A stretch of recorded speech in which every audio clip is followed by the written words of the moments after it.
নমস্কার বন্ধুরা, সবাই কেমন আছেন? আশা করি সবাই খুব ভালো আছেন আর আমিও খুব ভালো আছি। চলে এলাম আজকে একটি নতুন ভিডিও নিয়ে।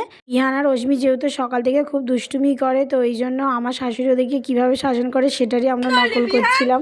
সকাল থেকে সেই ভোরবেলা উঠি আমি, আর ভাল লাগে বল? এত অশান্তি নিতে পারি না রে আমি।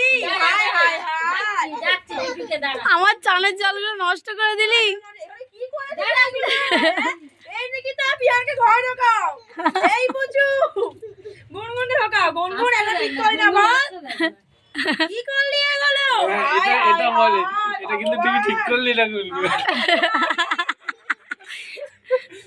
না এখন আমার নতুন, এখন নতুন ওইটা বলে ভোরবেলায়। হ্যাঁ বলবো না বল।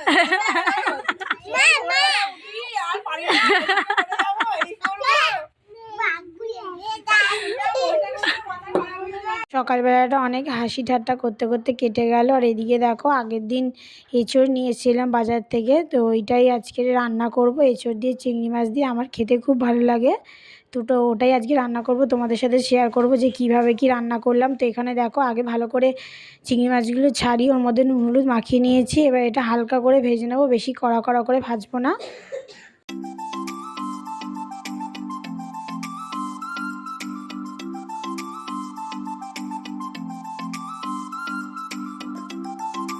তো এখানে তেলটা গরম করতে বসিয়ে দিয়েছি, আর তেলটা দেখো ভালো করে গরম হয়ে গেছে। এবার চিংড়ি মাছগুলো এর মধ্যে দিয়ে দেবো। আর জানো তো, তরকারি অনুযায়ী মানে চিংড়ি মাছটা একটু কম হয়ে গেছে। আমার সেটা পরে মনে হলো, আর একটু মনে হলো চিংড়ি মাছ হলে খুব ভালো হতো।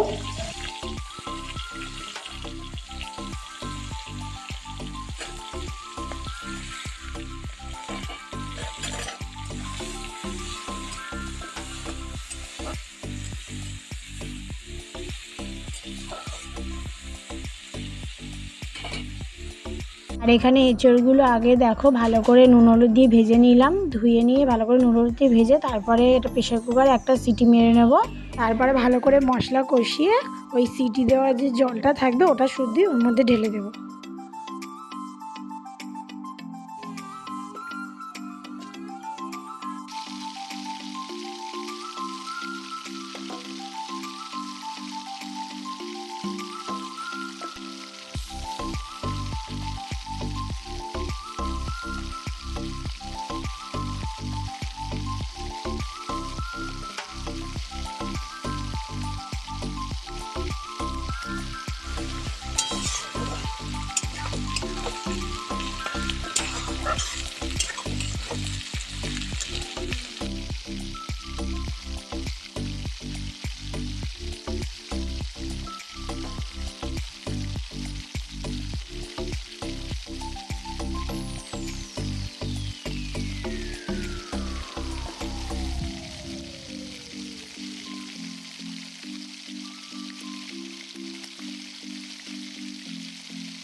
তো এখানে দেখো ভালো করে পেঁয়াজ টিয়াজ ভেজে তার মধ্যে টমেটো, আদা রসুন পেস্ট, লঙ্কা, হলুদ, জিরে গুঁড়ো সব কিছু দিয়ে ভালো করে মশলাটা কষিয়ে নিয়েছি।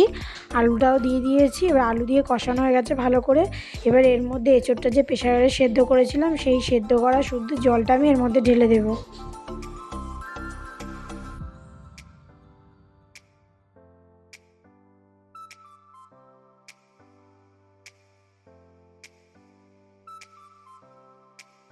আর এদিকে দেখো, একটু মেথি শাক এনেছিলাম, বেগুন দিয়ে আর মটরশুঁটি দিয়ে একটু মেথি শাক ভাজা করে নিলাম। আর এঁচোড়, ব্যাস আজকে এইটুকুই রান্না করেছি, আর বেশি কিছু রান্না করিনি।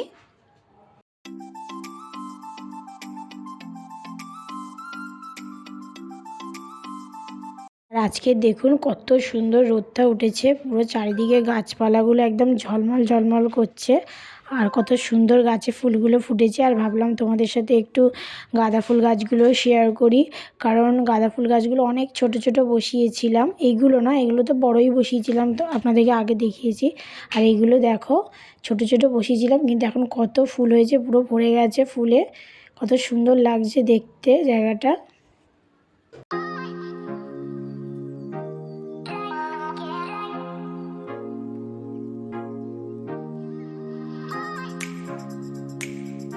তো অলমোস্ট আমার এখানে রান্নাটা হয়ে গেছে।